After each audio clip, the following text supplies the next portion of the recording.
ஒரு காலத்தில் இந்தியா முழுவதும் பரவி வாழ்ந்த தமிழர்கள் முதல்ல வடநாட்டை ஆரியர்கள்கிட்ட இழந்தாங்க.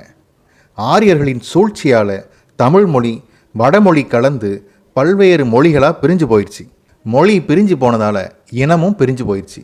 மொழிவாரி மாகாணங்கள் பிரிக்கப்பட்ட பிறகு நெல்லூர், சித்தூர், திருப்பதி போன்ற இடங்களை ஆந்திரா கிட்ட வாரி கொடுத்துட்டோம். பெங்களூரு, குடகு போன்ற பகுதிகளை கர்நாடகா கிட்ட பறி கொடுத்துட்டோம். தேவிக்குளம், பீர்மேடு, மூணாறு, பாலக்காடு போன்ற ஊர்களை கேரளா கிட்ட இழந்துட்டோம். இன்றைக்கும் திருவண்ணாமலை எங்களோடதுன்னு ஆந்திராக்காரன் சொல்கிறான். தேனி மாவட்டத்தில் இருக்கிற கண்ணகி கோட்டம் எங்களோடதுன்னு கேரள அரசாங்கம் சொல்லுது. இதை பற்றியெல்லாம் தமிழ்நாட்டு அரசாங்கம் கவலைப்படவே இல்லை. தமிழர்களோட நிலங்களை ஆரியர்கள் எடுத்துக்கிட்டாங்க. தமிழ்நாட்டோட ஆட்சி அதிகாரத்தை திராவிடர்கள் எடுத்துக்கிட்டாங்க. திங்கிற சோத்திலிருந்து குடிக்கிற பால் வரைக்கும் ஆந்திராவிலிருந்து வருது. தமிழ்நாட்டோட நிலங்கள் 30 விழுக்காட்டுக்கு மேலே தமிழ்நாட்டுக்காரங்க கையில் இல்லை. திராவிடர்கள் என்ற போர்வையில் தெலுங்கர்கள் தான் தமிழ்நாட்டை ஆள்றாங்க. தமிழ்நாட்டோட இயற்கை வளங்களை அரசாங்கமே அண்டை மாநிலங்கள்கிட்ட கூறு போட்டு விற்கிது. ஆனால் இதை பற்றியெல்லாம் எந்த கவலையும் இல்லாத ஒரு தமிழர் கூட்டம் இங்கே இருக்குது. அவங்களுக்கு தமிழ்நாடுன்னு ஒரு நாடு இருந்தால் என்ன, அதை எவன் ஆட்சி பண்ணால் என்ன, எதை பற்றியும் கவலை கிடையாது. இப்படி தமிழ்நாட்டை பற்றி எந்த கவலையும் இல்லாத தமிழர்களுக்காக தான் இந்த காணொளி.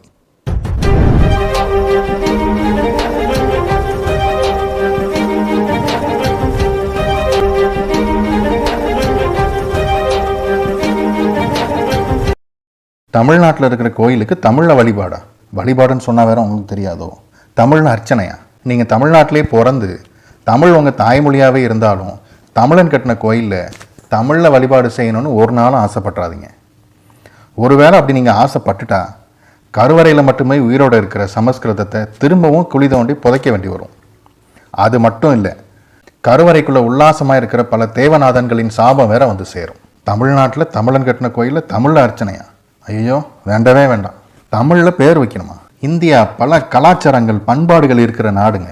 அதனால் கலாச்சார கலப்பை தடுக்கவே முடியாது. அதனால் குழந்தைங்களுக்கு தமிழில் எப்படிங்க பேர் வைக்க முடியும்?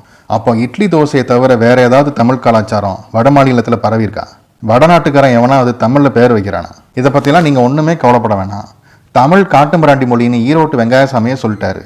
அதனால் நீங்கள் வேறு மொழியிலேயே உங்களோட குழந்தைக்கு பேர் வைங்க. தமிழ் கட்டாயம் படிக்கணுமா? இந்தியாவில் தமிழ்நாட்டில் மட்டும்தாங்க தமிழ் இருக்குது. வேறு மாநிலத்துக்கு போனால் ஹிந்தி தெரியணும். அப்போ தான் அங்கே இருக்கிறவங்கள்ட்ட ஹிந்தியில் பேச முடியும். தமிழ்நாட்டிலே இருந்தாலும் இங்கே கூலி வேலைக்கு வர ஹிந்திக்காரங்கிட்ட ஹிந்தியில் பேசணுமே. அப்போ ஹிந்தி படிச்சு தானே ஆகணும். எப்படியும் ஹிந்தி படித்தாதாங்க பிழைக்கவே முடியும். அதனால் தமிழே தெரியாதவங்க கூட தமிழ்நாட்டுக்கு வந்து அரசாங்க வேலை பார்க்கலாம். ஆனால் நீங்கள் அவங்ககிட்ட பேசுகிறதுக்கு ஹிந்தி படிச்சுக்கோங்க. உலகத்தில் மூத்த மொழி தமிழ் தான் பிரதமர் சொல்லுவார். ஆனால் தமிழ் மொழி வளர்ச்சிக்கு ஒரு திரும்ப கூட கிள்ளி போட மாட்டார். நீங்கள் வழக்கம் போல் ஹிந்தி படிங்க. உங்கள் குழந்தைக்கு தமிழ் சொல்லி கொடுத்துடாதீங்க. ஒரு வேளை சொல்லி கொடுத்துட்டா இந்தியாவில் இருக்கிற எல்லா மொழிக்கும் தமிழ் தான் தாய்மொழின்னு தெரிஞ்சு போய்டும். அதனால் கவனமாக இருங்க. எங்கே இருந்தாலும் ஹிந்தி மட்டும் படிச்சுக்கோங்க. தமிழ்நாட்டில் தமிழனுக்கு வேலை வாய்ப்பா? தமிழ்நாட்டை தவிர பிற மாநிலங்களில் தனியார் வேலைகள், அரசு வேலைகளில் 80% மேலே அந்த மண்ணின் மைந்தர்களுக்கு தான் வேலை கொடுக்கணும்னு சட்டம் போட்டிருக்காங்க. தமிழ்நாட்டிலையும் அப்படி ஒரு சட்டம் கொண்டு வரோன்னு சொல்லி தான் ஆட்சிக்கு வந்தாங்க. தப்பித்தவறி அப்படி ஒரு சட்டம் கொண்டு வந்துட்டா தமிழ்நாட்டுக்கு பிழைக்க வந்த பிறமொழி பேசுகிற மக்களோட நிலைமை என்னத்துக்காகிறது? தமிழன் எக்கேடு கட்டு போனால் உங்களுக்கு என்னங்க? தமிழனுக்கு தான் டாஸ்மாகில் சாராயம் ஊற்றி கொடுக்குற அரசாங்க வேலை கிடைக்குது. அதை விட வேற என்ன வேணும்? அரசாங்கமே சாராய ஆலைகள் நடத்துது, அரசாங்கமே சாராயம் விற்கிது. திருவள்ளுவர் பிறந்த மண்ணுக்கு இதை விட வேற என்ன பெருமை வேணும்? சாராயம் ஊற்றி கொடுக்குறவனுக்கே நீங்கள் ஓட்டு போடுங்க. தமிழனுக்கு வேலை கிடைச்சா என்ன, கிடைக்கலன்னா என்ன? நாம் வந்தாரை வாழ வைப்போம். சாதி தலைவர்கள்: வீரன் அழகுமுத்து கோனார் சாதி, தீரன் சின்னமலை கவுண்டர் சாதி, சுந்தரலிங்கம் பல்லர் சாதி, வ.உ. சிதம்பரனார் பிள்ளமார் சாதி, முத்தராமலிங்கம் தேவர் சாதி, கக்கன் பறையர் சாதி, காமராஜர் நாடார் சாதி. இப்படி தமிழ்நாட்டு தலைவர்கள் எல்லாரையுமே ஒரு சாதி வட்டத்துக்குள்ளே அடைச்சி வச்சுக்கோங்க. இந்த தலைவர்கள் எல்லாருமே நாட்டுக்காகவே வாழ்ந்து செத்திருந்தாலும் அவங்கள எல்லாரையுமே தமிழர்களோட தலைவர்கள்னு சொல்லிடாதீங்க. ஏன்னா தன்னை கன்னடன்னு சொல்லிக்கிட்டு தமிழர்களை மானங்கட்டத்தனமாக திட்டின ஈவே ராமசாமி நாயக்கர் தமிழர்களுக்கு தலைவர்னு சொன்னால் உங்களுக்கு ஒரு பிரச்சனையும் இல்லை. நீங்கள் உங்களோட சாதி தலைவர்களை மட்டும் கவனமாக பார்த்துக்கோங்க.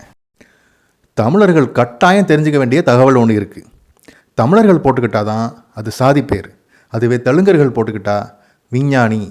ஜிடி நாயுடுன்னா நாயுடு சாதி கிடையாது, விஞ்ஞானி. இது தமிழர்களின் வரலாற்றில் பொன் எழுத்துக்களால் பொறிக்கப்பட வேண்டிய செய்தி. யார் தமிழன்? மரம் வெட்டின ஒரே குற்றத்துக்காக 20 பேரை சுட்டு தள்ளின ஆந்திராக்காரனுக்கு யார் தெலுங்கன் அப்படின்ற சந்தேகம் வரவே இல்லை. தண்ணீர் கொடுங்கனான்னு கேட்டதுக்காக ஒரு வயசானவரை ஜட்டியோடு நிற்க வச்ச கர்நாடகாவிலையும் யார் கன்னடங்கிற சந்தேகம் வர்றதே இல்லை. கோயிலுக்கு சாமி கும்பிட போனவன் மேலே வெந்நீரை ஊற்றி கொலை பண்ண கேரளாவில் கூட யார் மலையாளி என்ற கேள்வியே இல்லை. தமிழ்நாட்டிலேயே பிறந்து வளர்ந்த ஈவே ராமசாமி நாயக்கன் நான் ஒரு கன்னடன் சொன்னப்போ கூட அப்போ ஒருத்தனும் வாயை திறக்கலை.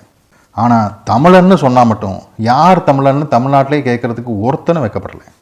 ஆனால் நீங்கள் அதை பற்றியெல்லாம் கவலையே பட வேணாம்.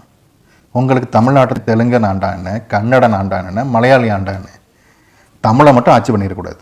நீங்கள் இப்படியே இருக்கிற வரைக்கும் தமிழ்நாட்டை வேறு மொழி பேசுகிறவன் ஆட்சி பண்ணுவான். நீங்கள் வேடிக்கை மட்டும் பார்த்தா போதும்.